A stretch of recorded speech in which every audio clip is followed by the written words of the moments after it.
What does the future hold for the New York Giants? We discussed that and more with New York Post columnist Steve Serby. That's coming your way next on the Locked On Giants podcast.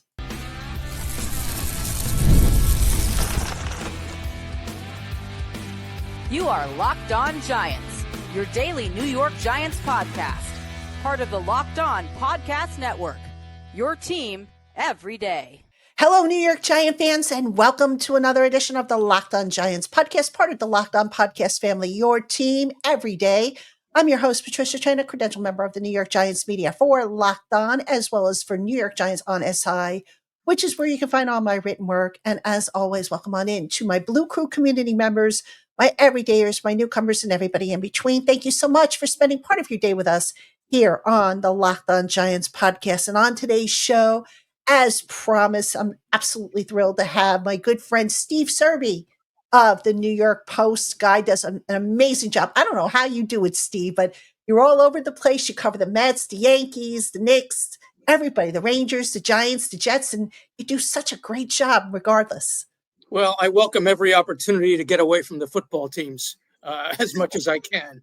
Obviously, my hair is this color. I've been covering the Jets and Giants for just so many losing seasons. And that's why when I started, my hair was black, and now look at it. Steve, let's talk about the New York Giants. I know it's not the best conversation you want to have because the season has been so bad, but I think we've got to start and just kind of look at the path that this team has taken under the current regime. Let's go back to the first season when they surprised everybody and they had that 9-7-1 record and they made the playoffs and everything. How much do you think that kind of knocked the original plan to rebuild this team and just maybe skewed their view of what they had versus what they needed? Yeah, they traded for Darren Waller, and that didn't work out. They tried to get Daniel Jones another weapon, a much needed weapon. And of course, we know what happened with Darren Waller. But yeah, I think I think they were under the illusion that they were better than they were. That was an exhilarating ride when the Colts were here this Sunday. Remember when Daniel Jones got an ovation? They chanted his name. They clinched the division. They made the playoffs for the first time since 2016. They went on to win their first playoff game in 11 years. Yeah, it was easy to be seduced by that surprising success. And, they got a quick kick in the teeth opening day 2023. And the last two opening days, Brian Daboll has not had his team ready against the Vikings this year and the Cowboys 40-0 the previous year. So, yeah, they've been humbled terribly, and Giant fans are paying the price for it. We often hear about the plan. What is the plan for this team? I mean, it just seems like, you look at the results and you're sitting there going, what exactly are they doing? But what plan is to get them? Plans to get the number one overall pick, isn't it? I guess. That seems to be the plan. It's been the plan for 10 straight weeks now. Look, I think what we're seeing is the Giants and John Mara, if he decides not to clean house, he will tell us that Joe Schoen is sometimes in rebuilding situations, you have to take steps back before you take a leap ahead. And boy, they've taken many steps back.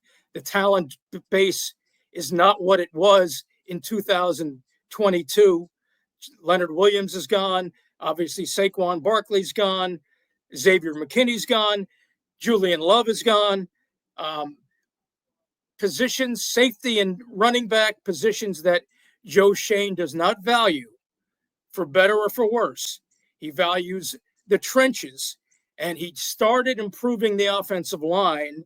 The trade for Brian Burns, 26 years old, I believe is a good trade and will bear fruit. But there's too many holes on this roster still. And that's why, aside from the injuries, they're two and heading towards 2-15. And the question for John Mara now is, Does he clean house? Does he keep both Shane and Daboll? Does he just keep Shane? And I wrote in the New York Post on Friday that would be a colossal mistake, keeping Joe Shane but firing Brian Daboll, or keeping Daboll and firing Shane, but that's not going to happen because it looks like Daboll's on his way out. You Now, can't have. We've seen it before, Patty. We've seen it with Jerry Reese and Ben McAdoo. We've seen it with Dave Gettleman and Joe Judge. We've seen it in reverse with the Jets when Rex Ryan stayed and John Idzik became the GM in place of Mike Tannenbaum. It doesn't work. And John Mara will get a lot of heat if he decides to keep Joe Shane and whack Brian Daboll, because when you have a GM and a head coach on different timelines, he knows firsthand it hasn't worked. And it's very rare that it does work. Yeah, I think for the Giants, you would have to go back to when Ernie Accorsi retired and passed the baton down to Jerry Reese, but Tom Coughlin was already in place. Eli Manning was already in place. So, and plus Jerry Reese was an internal hire or a promotion, I should say. It wasn't like they brought somebody in from the outside. And plus Eli was a little bit more established at that point in his career. So that was maybe an exception and maybe what John Mara was looking for. But, it's interesting, Steve, they talk about, being close. Joe Shane said during the bye week presser, he felt that they were close. What do you think he meant by that? Because surely the record would suggest that they're nowhere near being close. Well, he talked about being 1-5 in one score games. They were close I believe this. I do agree with him in this regard. If they had better quarterback play and better coaching of the quarterback, then they would have won a couple of those games that they did lose. But again, if the talent drain caught up to them, and 2-8 has become 2 and whatever, 2-13. So yeah, a lot of teams can say they were close. The league is so stricken with parity that many, many games are close. But don't tell me about the pain. Show me the baby. Either you win those games and you know how to finish those games, or you're a loser. And right now they're losers. You mentioned before a bunch of guys that the Giants let walk out the door. We always hear Shane and Daboll talk about culture. How much do you think, saying goodbye to Leonard Williams or a Julian Love or Saquon Barkley or Xavier McKinney, how much do you think that affected the culture, and thus how much of that has had an effect on basically the chemistry of this team? Well, Saquon Barkley and Leonard Williams left a tremendous void in leadership. That a year ago, the Giants had 10 captains. This year, they named 5 captains, but none of those 5, other than Dexter Lawrence, was as effective a leader in that locker room as Saquon Barkley, Leonard Williams, and to a degree, Julian Love and Xavier McKinney as well. So it's a young team. Joe Shane has told us it's a young team. Yes, it is. But young teams need veteran leaders. And Joe Shane let leadership, other than talent, he let leadership out of the building.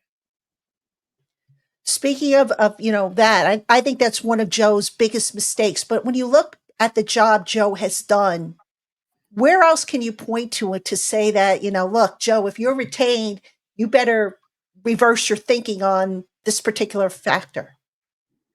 Well, first of all,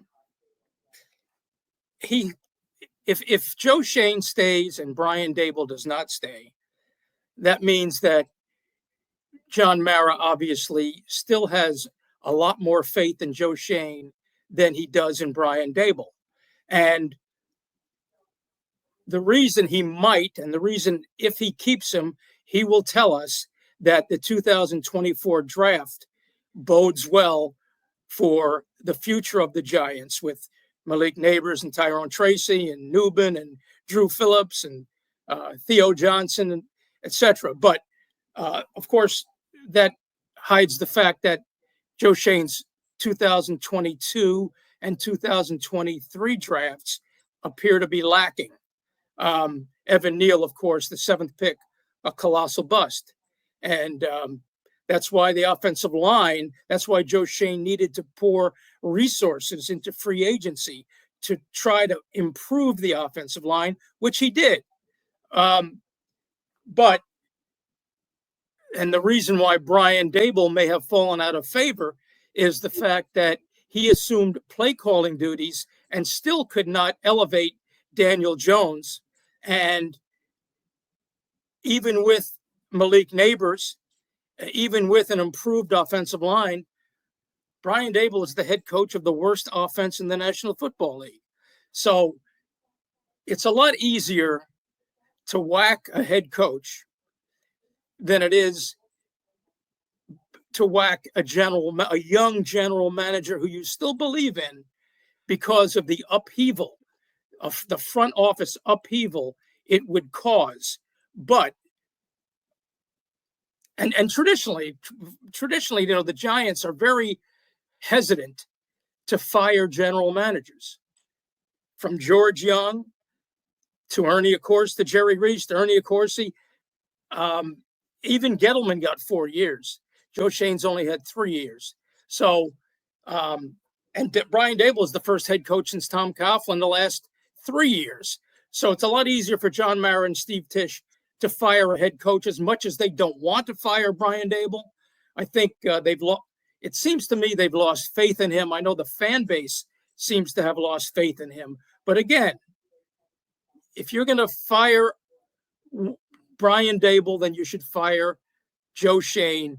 Keep the GM and the head coach on the same timeline. Make sure that the GM and the head coach have the same vision and they're aligned that way.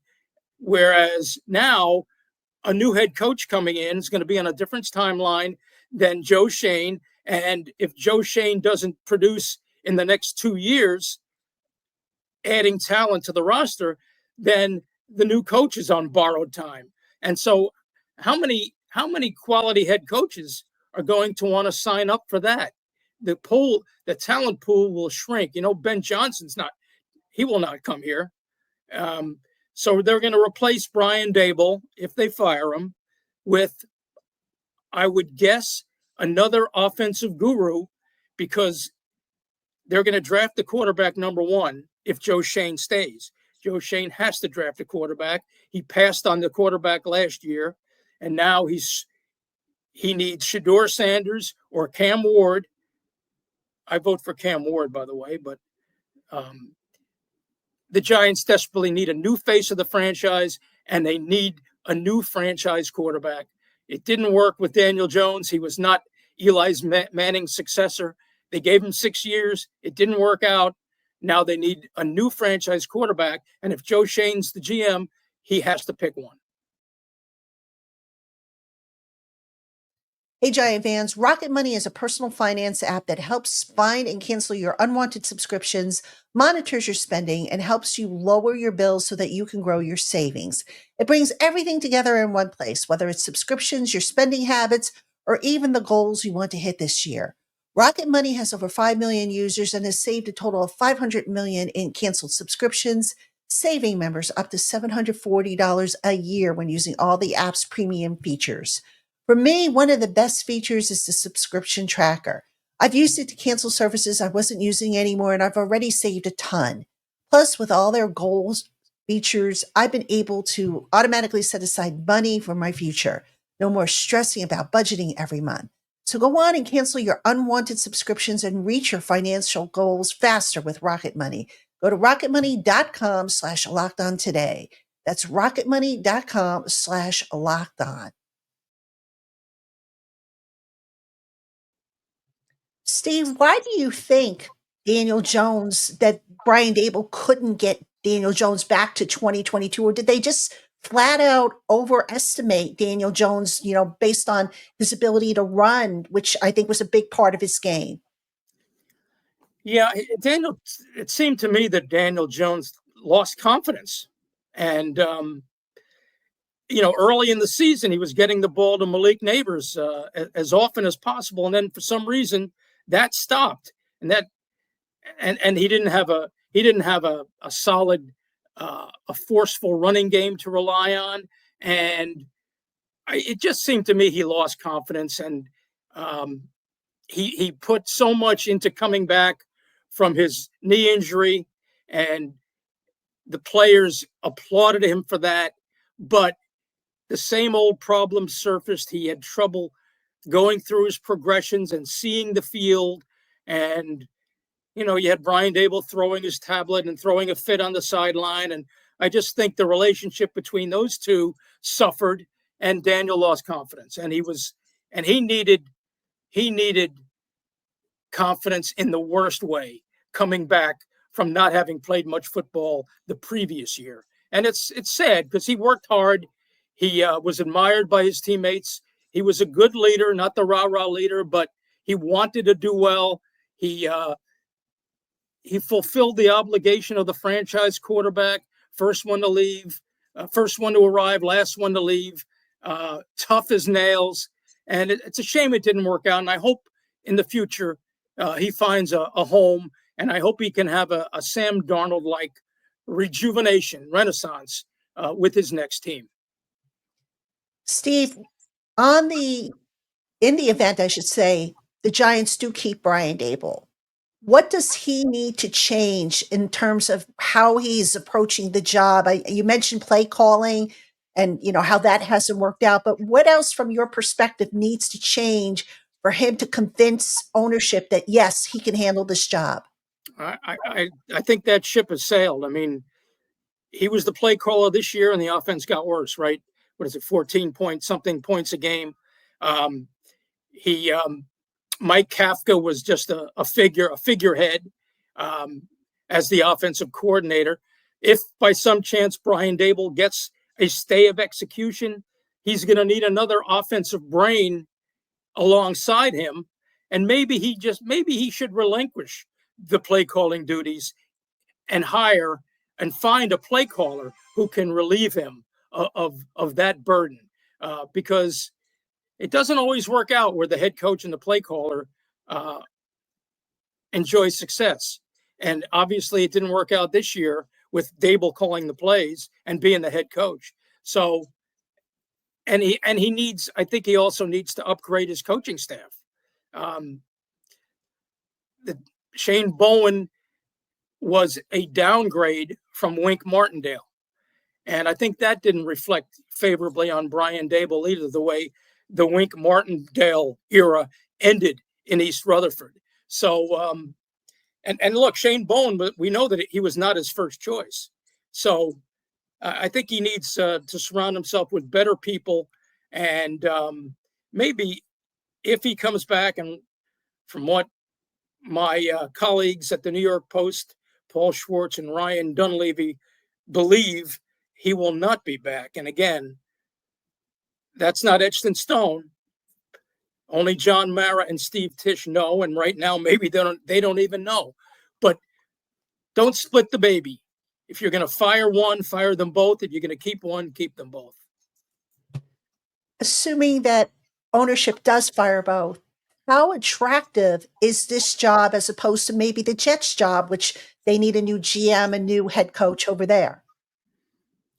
Well, I think Aaron Rodgers is going to be taking over as the Giants head coach. Isn't that what you've heard? Oh, gosh.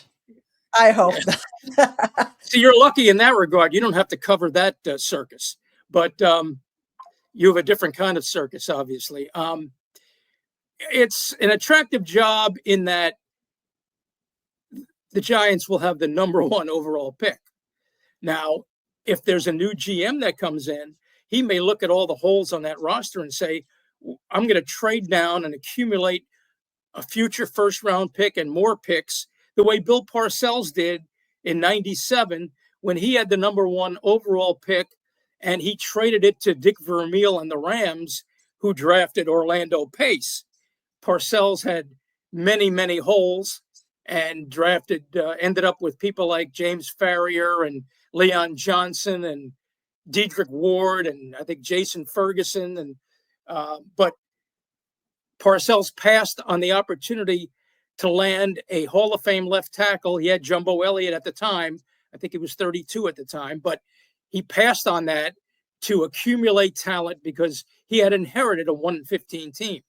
So the new GM, if there is a new GM, will inherit most likely a 2-15 team, and may not like Cam Ward or Shedeur Sanders.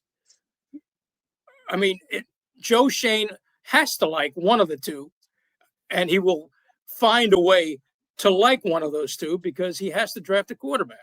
But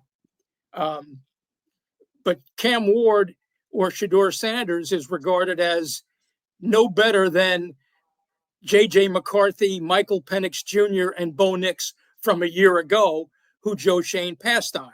So now he can't make the mistake of passing on a quarterback. But the new GM might.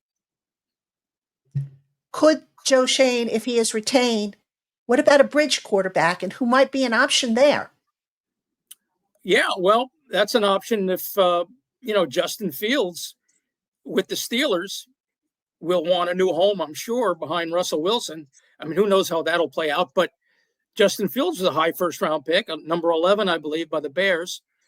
There's a guy with talent who could develop with the right coach and the right system and the right environment, could be a bridge quarterback for the Giants.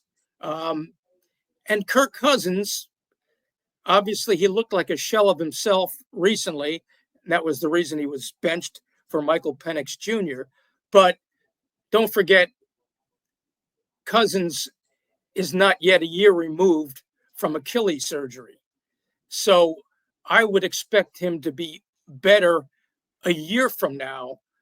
And he's not 41 as Aaron Rodgers is. He's 36. He'll be 37 next year. So those would be possibilities as bridge quarterbacks. It would make sense, certainly. I mean, I could see them going for a bridge, and even if they draft a young guy, that young guy's probably going to sit, I would think, kind of like what the Chiefs did, when they drafted Mahomes. I would think that would make the most sense, wouldn't you? Yeah, absolutely. Maybe they can get Tyrod, not Tyrod. It's Tyrod Taylor, who could be the bridge quarterback for the Jets if Aaron Rodgers is gone. But yeah, they could use a veteran of that ilk rather than have Cam Ward or Shedeur Sanders thrown to the wolves. Let him sit. Daniel Jones sat for 2 games. Came out smoking in Tampa, but sometimes a new franchise, a young franchise quarterback would welcome sitting for a few weeks at the very least. Hey, Giant fans, if you're looking to join an exclusive community of Big Blue Faithful where you can discuss the team and its moves and also receive insider information in a toxic-free environment, then you need to check out the Locked On Giants Blue Crew community.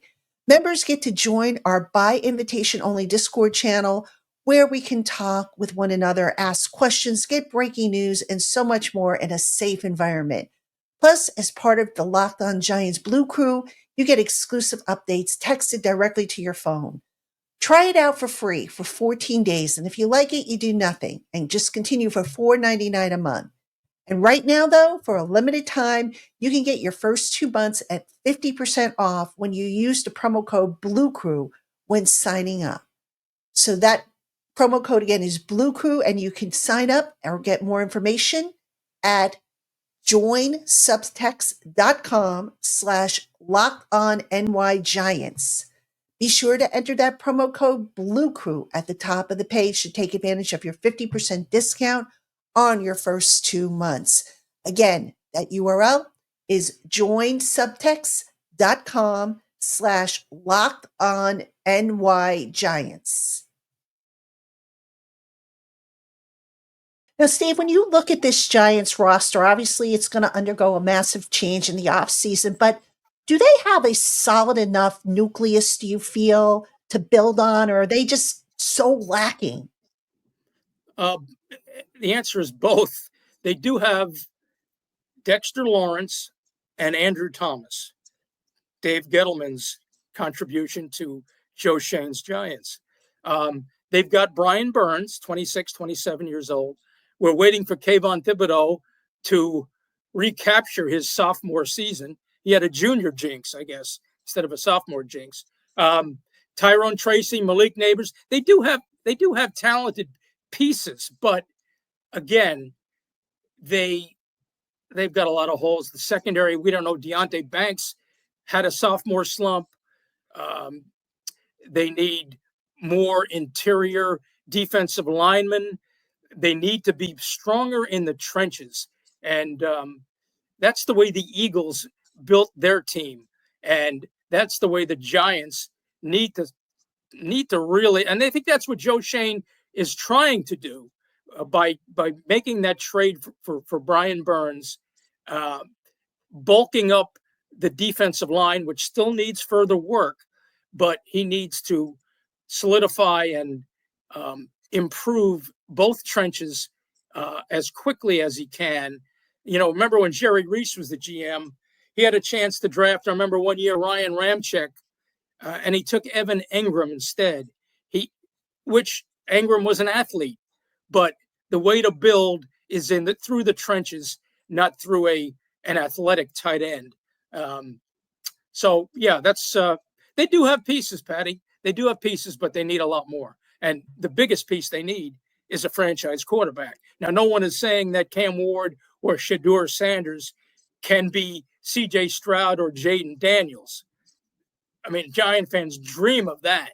But let's be a little bit more realistic. There needs to be a better infrastructure and a better coaching staff in place to develop that quarterback. Yeah, for sure. Now, Steve, let's play devil's advocate here again. You're Brian Daboll and you're going before ownership to kind of plead for your job. Can he realistically say, well, last year, we went through the injuries with the quarterback. This year we had injuries again. I mean, can you use that as a crutch, do you think? Or is it just the quarterback play kind of did him in? The fact that he took over the offense and it hasn't worked out did him in.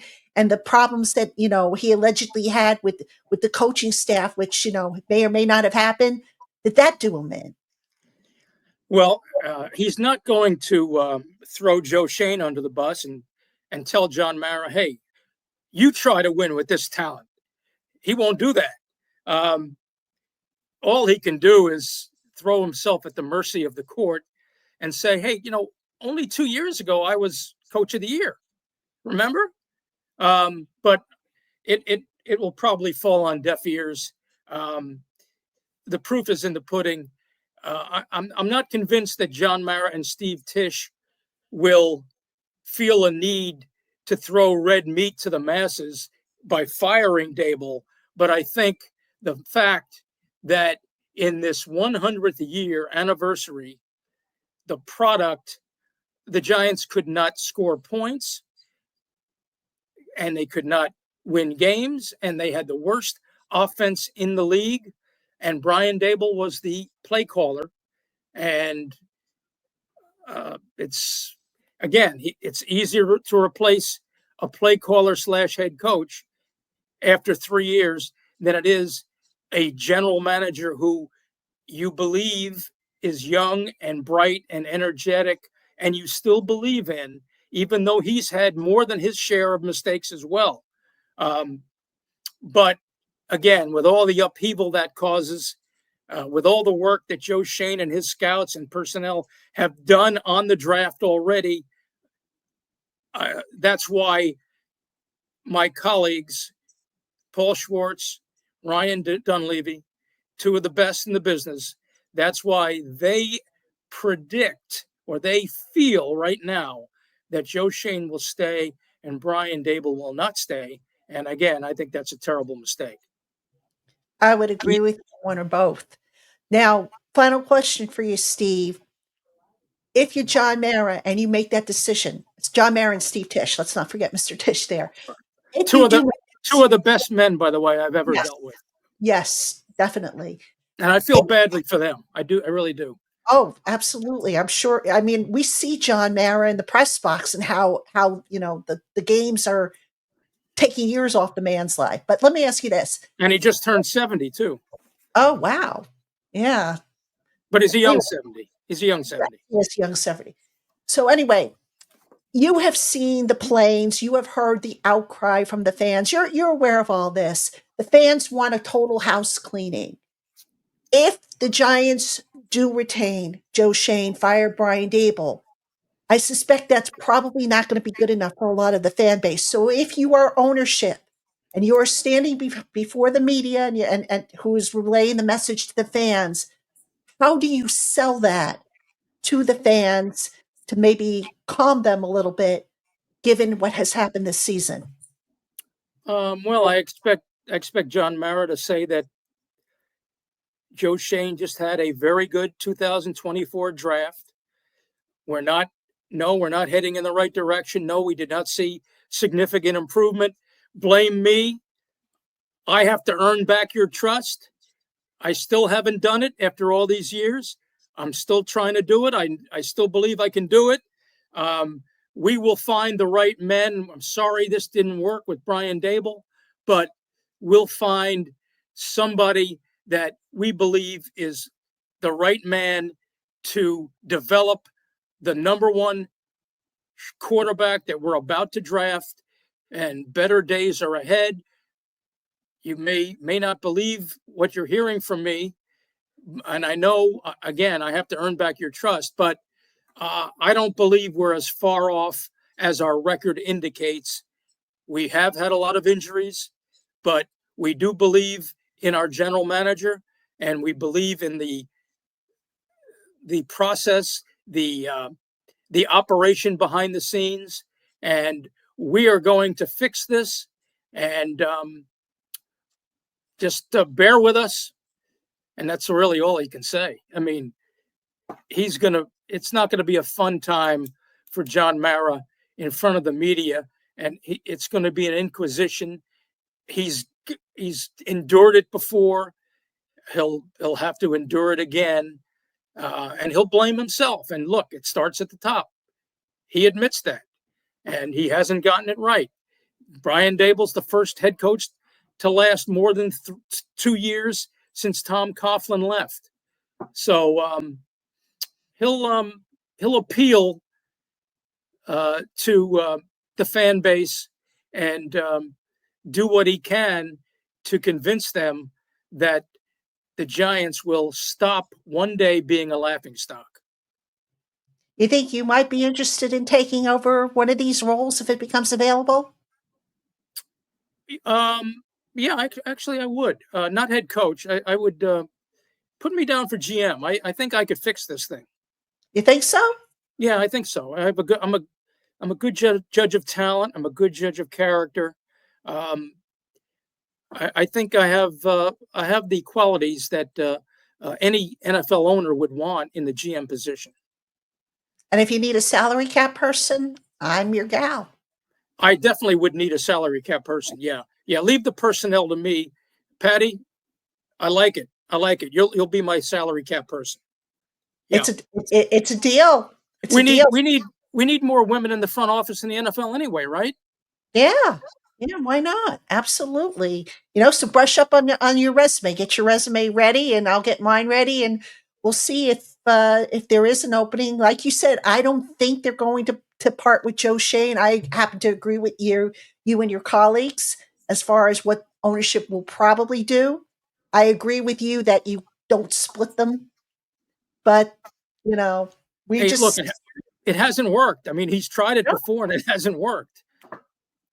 No, I mean, if you're going to sweep everything out, you've already swept out the quarterback. You might as well just sweep out everything and start from scratch, kind of like what Washington did.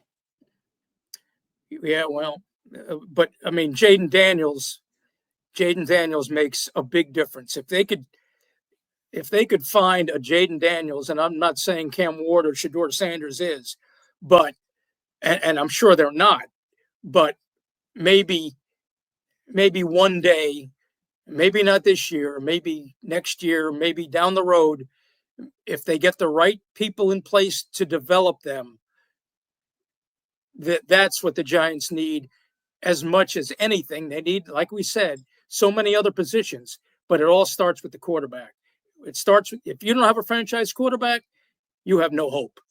You've been doing this a long time, longer than I have, and of course, you're younger than I am. I don't know how you pull it off, but Yeah, I'm a lot younger than you, right?